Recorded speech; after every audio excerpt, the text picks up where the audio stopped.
Halo sahabat-sahabat jelam semua. Selamat datang di channel YouTube Cerita Horor dari Jeritan Kelam. Di sini gua, si pria bersuara seksi, akan membawakan beragam kisah-kisah horor yang kelam dan tentunya tidak masuk di akal.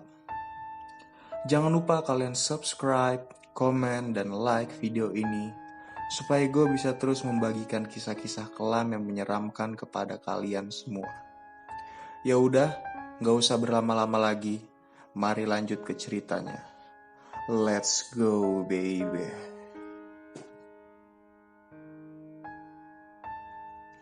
Si rusak yang menakutkan. Perkenalkan, namaku Melisa. Aku adalah ibu dari satu anak yang sedang menunggu untuk kelahiran anak keduaku. Usia kandunganku pun sudah di bulan terakhir. Akhirnya, suamiku pun mengajak untuk menginap di rumah sakit saja, untuk berjaga-jaga, karena sudah seringnya aku mengalami sakit di bagian perut.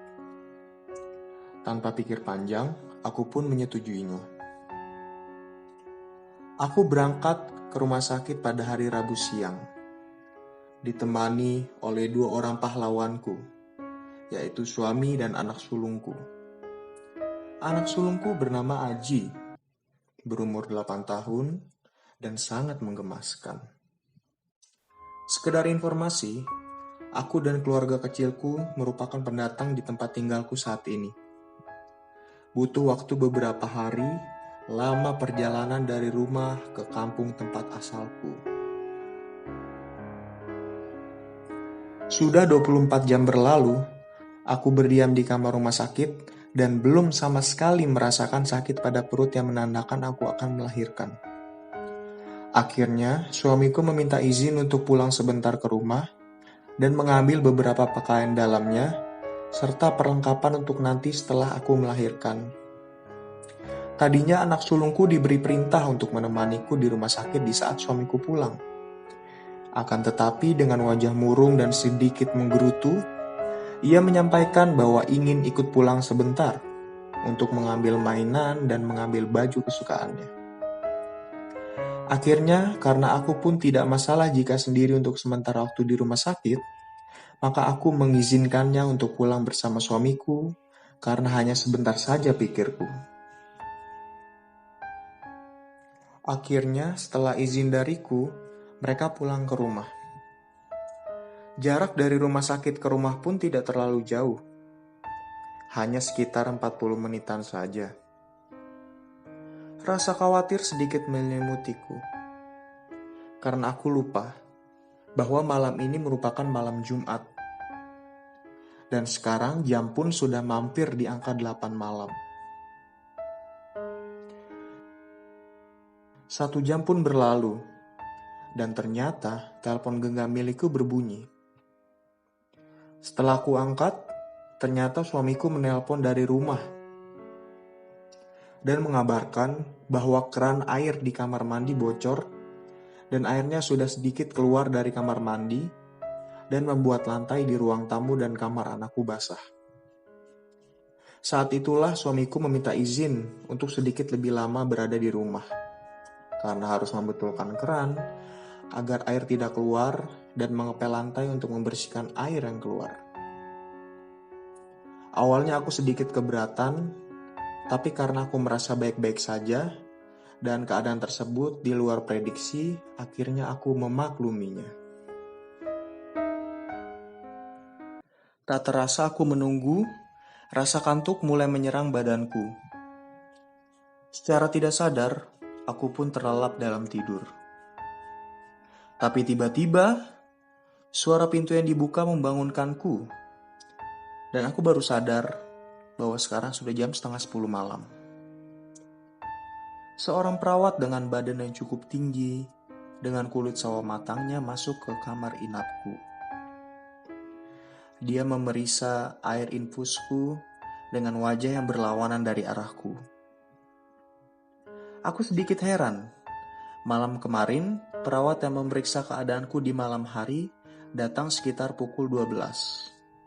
Akan tetapi, ini baru 9:30 malam sudah datang. Cepat tanggap sekali, pikirku. Aku mencoba mengajak dia mengobrol untuk mencairkan suasana, akan tetapi dia hanya membalas obrolanku dengan singkat dan cenderung tidak merespon. Aku mulai bingung, karena setauku, secuek apapun perawat, tidak ada yang seperti ini. Di sela bingungku, pandanganku tidak sengaja menoleh ke arah lutut sebelah kiri dan tulang kering kaki sebelah kanan perawat wanita tersebut. Aku begitu terkejut melihat pemandangan yang janggal di mana kedua bagian kaki tersebut mengeluarkan darah. Tidak terlalu banyak, tetapi terlihat mengalir ke bawah lantai. Jantungku mulai berdegup cepat dan tidak beraturan di saat melihat hal yang tidak seharusnya terjadi ini. Dengan sedikit terbata-bata, aku memberanikan diri untuk berbicara kepada perawat tersebut perihal darah yang keluar di bagian kakinya. Dengan perlahan, perawat tersebut memutar tubuhnya untuk dapat berbicara berhadapan denganku, sambil berkata dengan suara yang lirih, "Kaki saya kenapa, Mbak?" Lalu perkataannya diakhiri dengan tangisan yang sangat menyayat hati. Tubuhku semakin lemas dikala aku melihat wajah perawat tersebut dengan jelas. Setengah wajah sebelah kirinya hancur. Bahkan kulit wajahnya sudah terlepas dan bola matanya pun sudah hilang entah kemana. Bak wajah zombie yang ada pada film. Dengan suara tangisan lirih dan air mata yang hanya keluar dari sisi sebelah kanan wajahnya, perawat tersebut meminta tolong kepadaku. "Tolong, Mbak. Tolong, Mbak. Carikan bola mataku yang hilang." Di saat seperti ini, aku hanya bisa memejamkan kedua mataku dan memohon kepada dia untuk menjauh dariku dan jangan menggangguku lagi. Tangisan serta teriakan aku lontarkan karena melihat hal yang seumur hidup belum pernah aku lihat. Tubuh yang lemas ditambah jantung yang terus berdegup tidak beraturan membuat aku merasakan sensasi baru semacam ini. Akhirnya aku memberanikan diri untuk membuka kedua mataku dan berusaha untuk keluar dari dalam kamar tersebut. Di saat aku membuka kedua mataku, yang tadinya tangisan, sekarang wanita tersebut malah tertawa seperti suara kuntilanak yang biasa terdengar.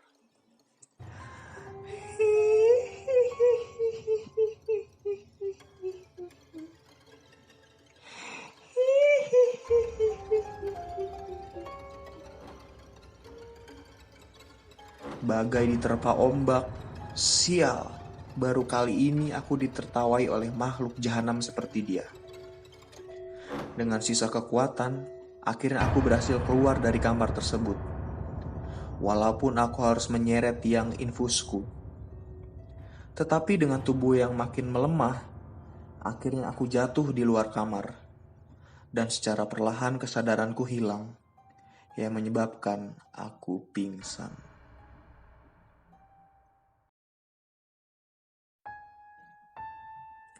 Sinar lampu dari senter milik dokter membangunkanku. Di kanan kiriku sudah terdapat dokter, perawat, suami, serta anak sulungku. Di situ aku terbangun pukul 11 malam. Suster menemukanku sudah tergeletak di depan kamar inapku. Dokter mendiagnosa bahwa aku mengigau. Karena harusnya, jika memang aku butuh bantuan di kamar, aku bisa langsung memencet bel yang mengarah ke ruang perawat. Atau jika aku kesakitan dan tidak sanggup memencet bel, harusnya teriakanku terdengar sampai ruang perawat. Karena jarak kamarku dengan ruang perawat yang tidak terlalu jauh.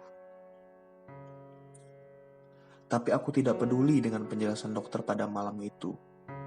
Dan segera memeluk anak dan suamiku, dan aku pun langsung kembali tertidur. Esok paginya aku terbangun pukul 8 pagi. Langsung saja aku segera menceritakan pengalaman malam tadi kepada suamiku agar aku bisa lebih tenang dan lega.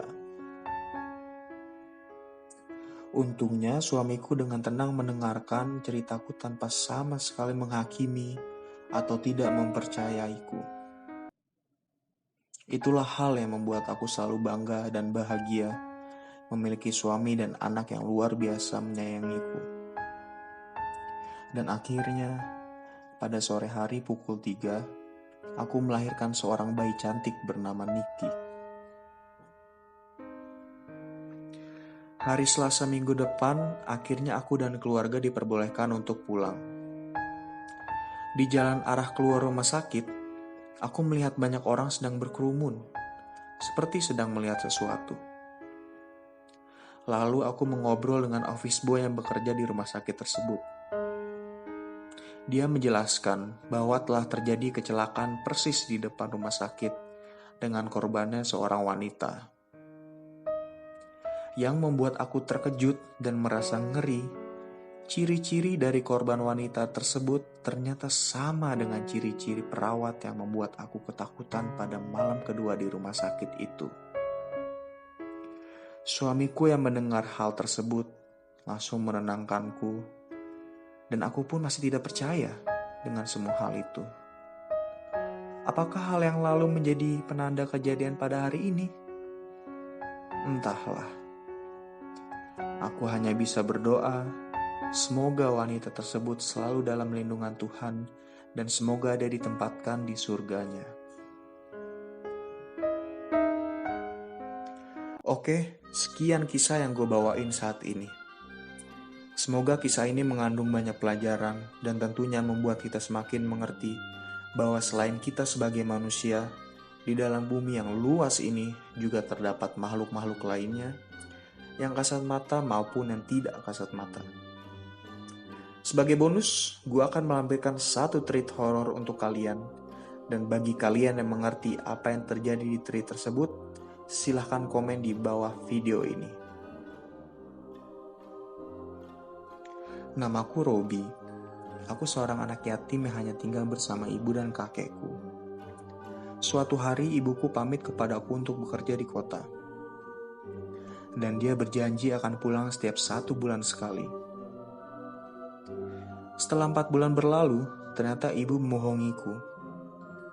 Dia sama sekali tidak pulang. Tetapi yang aku heran, tas yang akan dibawanya ke kota masih tersimpan di kamarnya. Mungkin tertinggal, pikirku. Lalu aku menanyakan kabar ibuku kepada kakekku, dan kakekku hanya menjawab bahwa ibuku sudah tidak lagi menyayangiku, bahkan sudah meninggalkanku. Aku sangat sedih, tapi kakek selalu menenangkanku dan berkata bahwa dia sangat sekali menyayangiku dan akan melakukan apapun untuk kebahagiaanku. Aku pun sangat senang, karena walaupun kami orang yang tidak mampu, tapi kakekku selalu mengusahakan untuk makan dan kebutuhanku. Seperti pada 3 malam terakhir ini, kakek selalu memasakkanku semur daging yang enak sekali. Walaupun dia hanya bekerja sebagai tukang potong kayu, tetapi dia bisa membelikanku daging yang enak ini.